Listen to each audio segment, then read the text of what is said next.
প্রতিদিন ১ চামচ করে মোরিঙ্গা পাউডার বা সজনে পাতার গুঁড়ো খেলে কি হয় সেটা কি জানেন? এই মোরিঙ্গা পাউডার সঠিকভাবে সংরক্ষণ করতে না জানলেও কিন্তু নষ্ট হয়ে যেতে পারে। আজকে আপুদেরকে দেখাবো কিভাবে সজনে পাতা আপনারা শুকিয়ে দীর্ঘ সময় পর্যন্ত সংরক্ষণ করে রাখতে পারবেন।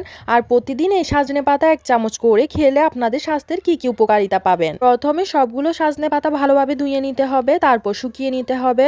রোদে কিন্তু কোনোভাবে শুকানো যাবে না। ছায়াযুক্ত জায়গার মধ্যে এই সজনে পাতা শুকাতে হবে। রোদের মধ্যে সজনে পাতা শুকালে সজনে পাতার পুষ্টিগুণ একদমই নষ্ট হয়ে যায়। আর এই পাতাগুলো যখন ভালোভাবে শুকিয়ে একদম মচমচে হয়ে যাবে তখন ব্লেন্ডারে বা হাত পাটায় আপনারা একদম মিহিভাবে গুঁড়ো করে নিবেন। এরপর গুঁড়ি হয়ে যাওয়া এই পাউডার আপনারা একটা কাঁচের জারে সংরক্ষণ করে রাখবেন। অবশ্যই গরম এরকম জায়গায় রাখতে হবে, ভুলেও কিন্তু ফ্রিজে রাখতে যাবেন না। প্রতিদিন সকালে একদম খালি পেটে হালকা কুসুম গরম পানির মধ্যে ১ চামচ সজনে পাতার গুঁড়ো নিয়ে ভালোভাবে মিক্স করে তারপর খেয়ে নিবেন। ১ চা চামচ সজনে পাতার জন্য আপনারা ২৫০ গ্রাম পানি ব্যবহার করতে পারেন। যাদের খালি পেটে খেতে ভালো লাগে না তারা চাইলে স্যুপের সঙ্গে মিক্স করেও এই পাউডার খেতে পারেন, তবে খালি পেটে খেলে কিন্তু বেশি উপকার পাওয়া যায়। এইবার জেনে নিন প্রতিদিন ১ চামচ করে সজনে পাতা খেলে আপনি কি কি উপকারিতা পেতে পারেন। সজনে পাতা শরীরের রোগ প্রতিরোধ ক্ষমতা বাড়ায়।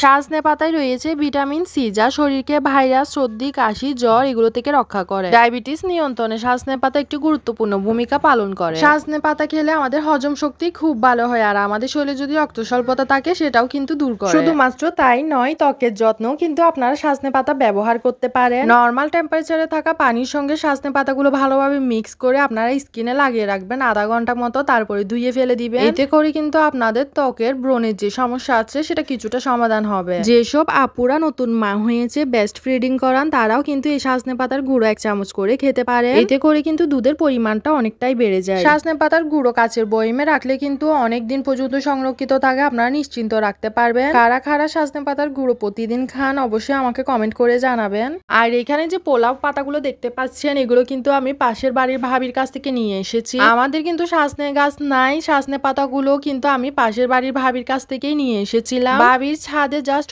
অনেকগুলো পোলা পাতা গাছ ছিল, আমি ভাবিকে একটা গাছ দিতে বলছি, বাট ভাবি বলছে গাছ দিবে না, আর আমাকে এতগুলো পোলাও পাতা দিছে। আপনারাই বলেন এগুলো কিভাবে খাবো। এগুলো আসলে নর্মাল ফ্রিজে রাখলেও অনেক দিন রাখা যায়, জাস্ট গ্রানটা একটু কমে যায় কিন্তু খাওয়া যায়। তারপর আমি মাঝে মাঝে ডিপ ফ্রিজেও রেখে দিই বাবির কাছ থেকে এনে, যদি এরকম বেশি করে দেয় এগুলো ছোট ছোট পিস করে জাস্ট একটা পলিথিনে ভালোভাবে গিট্টু লাগিয়ে ডিপ ফ্রিজে রেখে দিলে কিন্তু যখন ইচ্ছা তখন নামিয়ে মাংসের সাথে দিয়ে খাওয়া যায়। পোলাও পাতাগুলো কিন্তু রোদে শুকিয়েও রাখা যায় সংরক্ষণ করে। অন্য একদিন অন্য একটি ভিডিওতে অবশ্যই শেয়ার করব কিভাবে রাখা হয়। বর্তমানে পোলাও পাতাগুলো কিন্তু আমি ডিপ ফ্রিজে সংরক্ষণ করে রাখতে যাচ্ছি, কারণ এতগুলো পোলাও পাতা তো আর একদিনে খাওয়া যাবে না। সেই জন্য গরুর মাংস বলুন, মুরগির মাংস বলুন, পোলাও পাতা দিলে কিন্তু অনেক বেশি ভালো লাগে, অনেক সুন্দর একটা ঘ্রাণ চলে আসে।